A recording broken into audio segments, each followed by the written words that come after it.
খুব সহজেই ঘরোয়া কিছু উপাদান দিয়ে চাইলেই বানিয়ে নিতে পারেন বিফ হান্ডি কাবাব অথবা বিফ কড়াই কাবাব।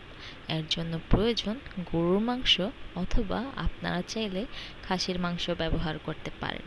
আজকে আমি এখানে নিয়েছি গরুর মাংস।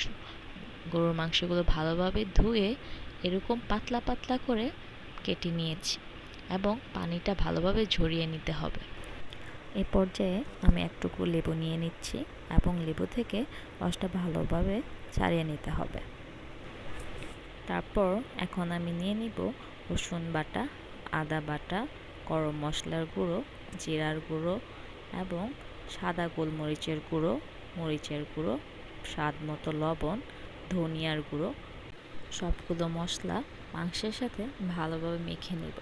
আপনারা চাইলে এই পর্যায়ে এক টুকরো কাঁচা পেঁপের পেস্টও ব্যবহার করতে পারেন। আমার মেরিনেশনের সবশেষ পর্যায়ে ব্যবহার করব 1 কাপ টক দই। তারপর এটা ভালোভাবে মেখে ওভারনাইট ফ্রিজে রেখে দেব। আপনাদের হাতে সময় না থাকলে 2 থেকে 3 ঘন্টা ফ্রিজে ম্যারিনেট করে রাখতে পারেন। রান্নার আধা ঘন্টা আগে আমি আমার মাংসটা ফ্রিজ থেকে নামিয়ে রেখেছিলাম।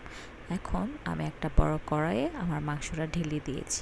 তারপর যে পাত্রে ম্যারিনেট করেছিলাম তার মধ্যে অল্প একটু পানি নিয়ে সেটা আবার মাংসের মধ্যে দিয়ে দিয়েছি।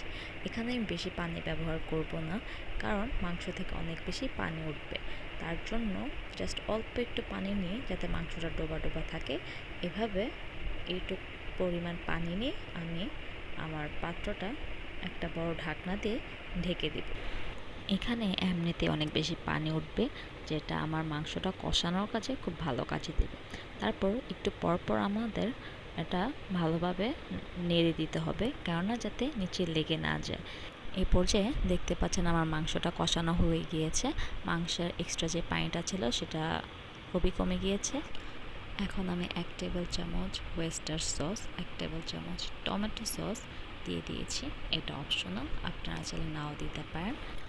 এ পর্যায়ে আমি ঘি দিয়ে দিব। এখন অনেকে ঘি বেশি খায়, অনেকে কম খায়, তো নিজেদের পছন্দ মতো স্বাদ অনুযায়ী আপনারা ঘি দিবেন। অনেকে চাইলে ঘি না ইউজ করে সয়াবিন তেলও ইউজ করতে পারেন। তৈরি হয়ে গেল ঝটপট বিফ হান্ডি কাবাব অথবা বিফ কড়াই কাবাব।